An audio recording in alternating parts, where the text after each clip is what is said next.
Hello, everyone. My name is Pashma Sadiq. I'm a senior studying computer science and economics. I want to thank you all for coming to my Keystone, analyzing the impact of COVID-19 on the restaurant industry. My analysis looks deeply into how public health regulation and operational changes have influenced restaurant inspections and compliance trends. I would like to give a special shout out to my advisor who is here, Professor Randall P. Ellis, for all his support and guidance in helping me, and also Professor Cook. So let's get started. Restaurants are critical to New York City's economic and cultural fabric as they are to any city. And in particular, their survival comes with significant public health responsibility, notably securing restaurant inspection grades. And today I explore how these responsibilities have shifted dramatically in the wake of COVID-19. As you may know, the pandemic has taken a heavy toll on the industry, leading to a closure of many notable establishments, profoundly impacting both local communities and the city's vibrant culinary scene. As someone with a deep love for culinary arts and dining experiences, and as someone who is from New York, I found it essential to understand how these changes have reshaped the restaurant landscape. So my study is guided by two main questions. How has COVID-19 impacted health inspections and regulatory responses across New York City restaurants? And what do variations by cuisine and location tell us about future policies needed for safe and sustainable food services? So the data set I actually used to conduct my study is provided by the Department of Health and Mental Hygiene. It's a fairly large data set with over 224,000 rows, and it covers everything from like inspection grades to different sanitation violations across different cuisines and boroughs all across New York City. New York City has 5 different boroughs: Bronx, Brooklyn, Queens, Manhattan, and Staten Island. And this is a really large data set because its update frequency is daily. So even today it's been updated, and this is since August 1st, 2014. So that's really important to keep in mind. This is an idea of what the data set looks like when you go through it through the New York City Open Portal website. And as you can see, there's 27 columns, also known as variables. So there's the restaurant name, the zip code, number, etc. And upon initial inspection of the data, when I was first working with it, I discovered that there's specifically 89 different cuisine descriptions in the data set, as well as 26,000 restaurants that were actually inspected within it.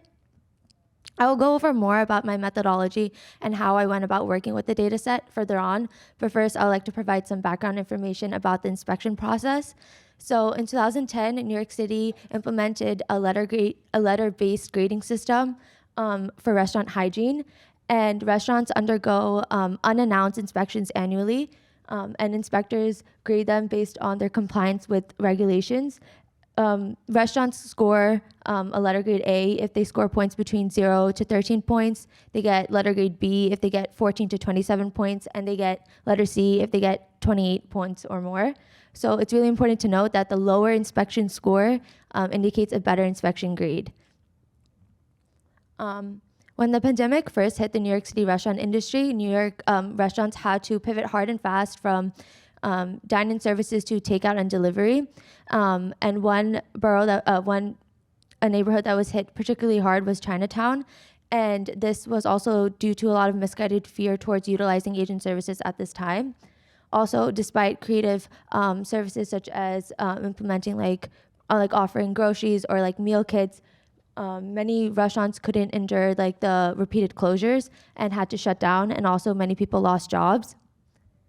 But what does this mean for the inspection process? So the inspection process itself adapted to the pandemic by focusing specifically on the critical safety violations while also making the duration of the inspection process shorter.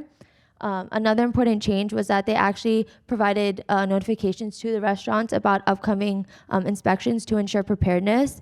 A key note is that inspections in general aren't meant to be punitive, they're rather informative.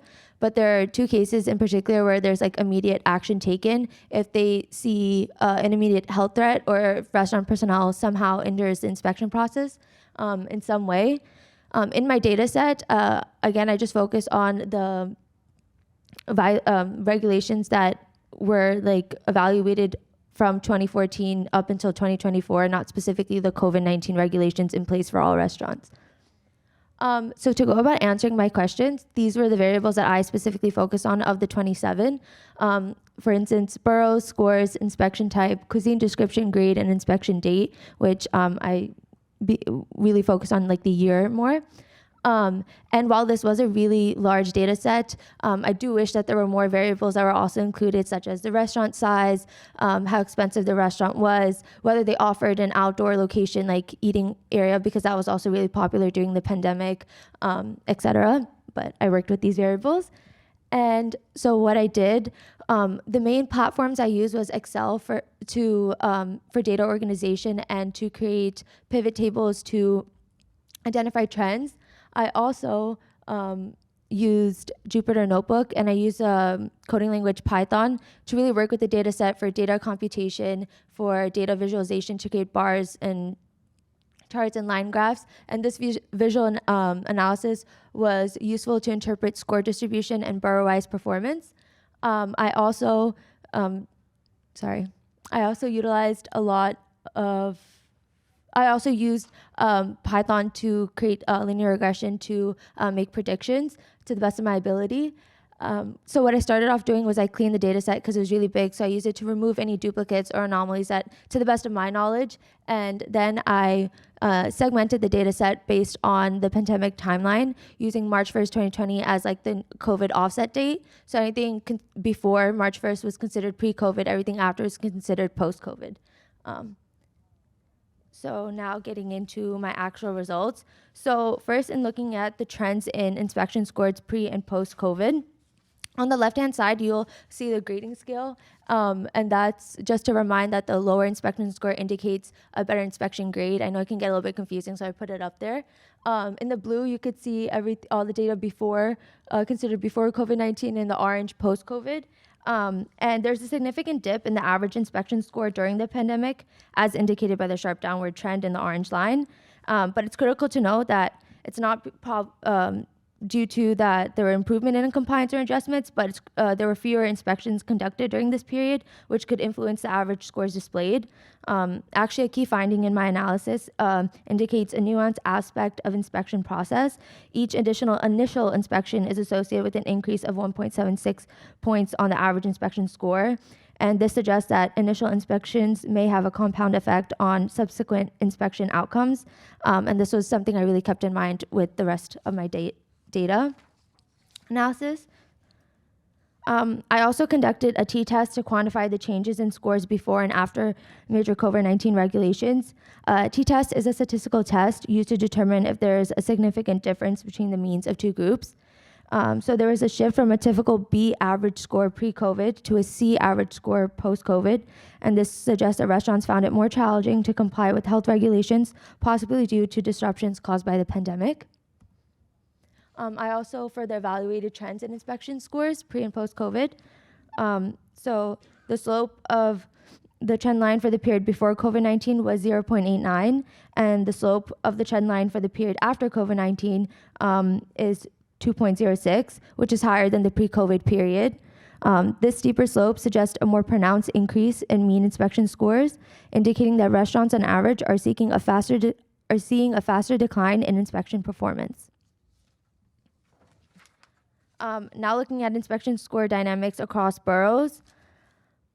So these are all of them, but I'll briefly talk about each one of them. Bronx on the top left shows a substantial improvement, but also goes back to higher pre-pandemic scores. Brooklyn demonstrates the highest post-pandemic scores, indicating room for improvement compared to other boroughs. Manhattan also scores dip post-pandemic, but also return to pre-pandemic scores. Queens represents a commendable decrease in scores, and Staten Island stands out as the best performer with the lowest inspection scores post-COVID, showcasing exceptional adherence to standards. This chart here depicts a linear regression model attempted to predict health inspection scores by New York City borough. This model explains about 24% of variability by borough influence, but they're not the sole predictors of inspection outcomes. Notably, Bronx is the reference points, hence its absence here. Queens shows higher scores, possibly indicating stricter inspections compared to the Bronx, while Manhattan appears lower. And the mean squared error of 23.12 suggests that there are also other factors at play, emphasizing the need to consider additional variables for a more accurate prediction. I also mentioned I would look into the different cuisine types.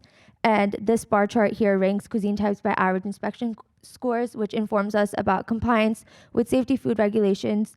Higher scores for cuisines like Filipino, Chinese, Cuban, and Pakistani suggest that these areas may require targeted interventions to improve compliance, while in contrast to cuisines like with lower scores such as English, German, Moroccan indicate better adherence to health codes. Based on this linear regression model performance metrics, we cannot conclude that cuisine type has a significant influence on inspection scores. The low R-squared score indicates that other factors may need to be considered to build a model that can more accurately predict inspection scores. All in all, in this study, we've seen how COVID-19 affected New York City's restaurant scene, revealing variation in health standards compliance by borough and cuisine. The data paints a picture of an industry that, while hit hard, showed remarkable resilience and a capacity to improve even under pressure. Still, not everyone is bouncing back and at the same speed, and that tells us we need policies that can change quickly to help out where it's needed. These insights can inform more responsive and supportive health policies, and these recommendations encourage flexibility in regulation and underline the importance of ongoing support to aid recovery and prepare for future challenges. The ultimate goal is to uphold public health while fostering industry growth. Thank you. Any questions?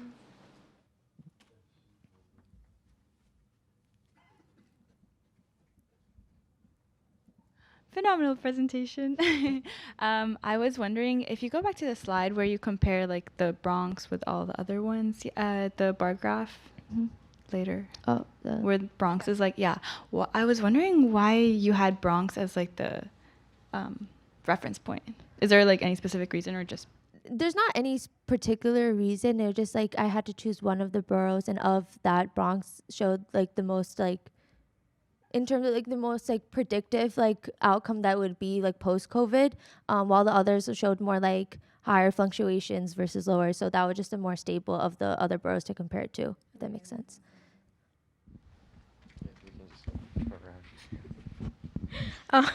Great presentation. Truly enjoyed this. So next, actually that slide right there. You talk about like different like cuisine types, and my thought was that like I imagine, especially because New York is a city of like so many immigrants, that a lot of the different cuisine types are reflective of different cultures that might be not necessarily people who grew up in the U.S. So I'm wondering if you have any idea what differences in health standards look like in other countries, and if that impacts, like if that has any kind of relation to the cuisine type differences in scores. Like are places, do you have any idea what kind of like international food standards might compare to the US or? I didn't look at international, but I can assume that it's relatively like there's the same standard too in terms of like different, like the safety violations relatively probably remain same throughout the world, like internationally, like the same standards. Looking at cuisine type, I didn't look at other, like I was specifically focused on New York City's restaurant inspection, because even other states have different inspection policies. So looking at different countries also was a factor I didn't consider, but that's something I could consider in the future.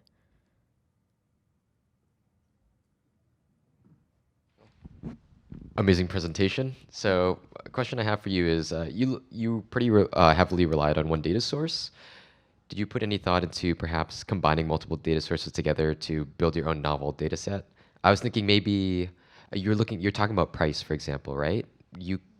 I don't know how difficult it could be, but cross-referencing that with like Google reviews or something, sometimes they have the price in there. That's actually a really good point. That's what I originally wanted to do. There is what's it called? Something New York City. There was one source that I wanted to use, but they weren't available. But that's why I kind of actually shifted my methodology because of that. That was an idea I did have. Not to say that in the future I want to continue working with this data set, because I recently added computer science to my major. So my goal was to start working with the large data sets. But in the future, my goal with this was to make a predictive model and also utilize other sources. And like I mentioned also before when I mentioned like the specific 6 variables I used, I wish there were more. So I did think about using like even Yelp reviews. But that's something that was out of my scope at this moment. But now, like that I have more skills acquired, I would like to do in the future. Thank you, everybody. Now we'll be moving on to lunch.